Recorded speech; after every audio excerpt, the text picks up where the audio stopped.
Day on the net, environmental fears spark violent protests in the Chinese city of Qidong. Web users leap to the defence of a British Olympic diver subjected to abuse on Twitter. And a video taking you through the streets and around the landmarks of Paris.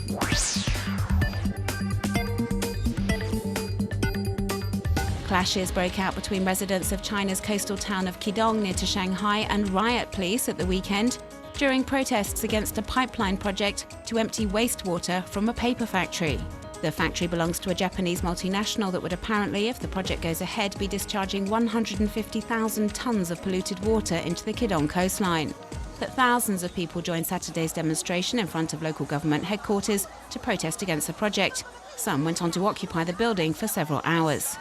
During this time, some demonstrators let their anger get the better of them. There are several photos doing the rounds on China's Twitter equivalent, Sina Weibo, showing protesters smashing up and vandalising offices in the government building. The authorities deployed police en masse in a bid to stop this human tide. This did nothing to prevent flare-ups between protesters and officers, who, as we can see here, resorted to hitting demonstrators. Soon afterwards, Chinese web users denounced these cases of police brutality on social media platforms. Despite the violence, protesters ended up triumphant as the industrial waste pipeline project has been cancelled. The site offbeatchina.com says this victory heralds the dawning of a new form of activism in China, and that now people will almost always oppose industrial projects that pollute. And generally speaking, the web plays a pivotal role in much of the campaigning and coordination of actions. Tom Daley and his diving partner finished fourth in the London Olympics men's synchronised 10-metre platform diving event on Monday. A more than respectable result for the British pair, yet one web user, who goes under the online pseudonym Riley69, was far from happy and decided to make it known in a series of posts sent to the young diver's Twitter account. One of the tweets said Daley had let down his father, who died last year.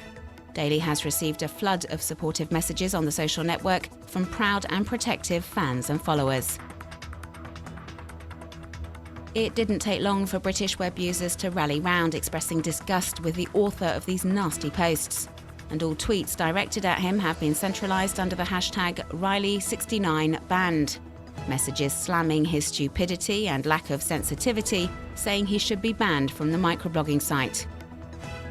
And an e-petition has been started demanding just this. It's been signed by around 14,000 people and claims that it's not the first time the notorious Riley69 has behaved in such a way on social networks, and that such conduct is quite simply unacceptable. Other web users have focused their attention on Tom Daley, telling him how proud his fellow citizens are of him, and emphasising he's done his best, and that's already more than enough. Riley69 ended up posting an apology on Twitter explaining he was totally behind the British diver and disappointment drove him to write what he did. Police meanwhile arrested a 17-year-old boy in the Weymouth area on Tuesday on suspicion of malicious communications.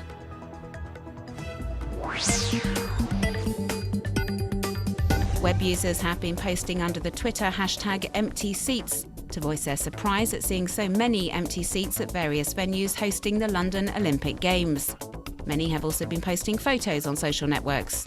In view of the growing outcry, organisers have decided to take action by inviting soldiers and school children to come and watch some events free of charge in a bid to fill up stadiums and arenas.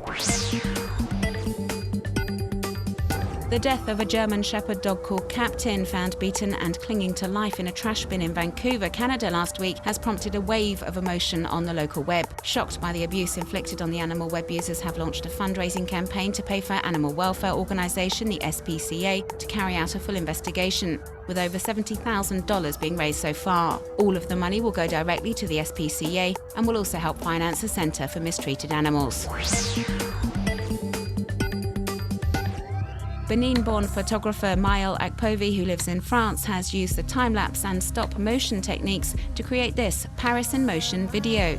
Some 3,000 shots were used to complete this magnificent piece, which you can check out on the artist's website, taking you through the streets of the French capital and to some of its most famous landmarks.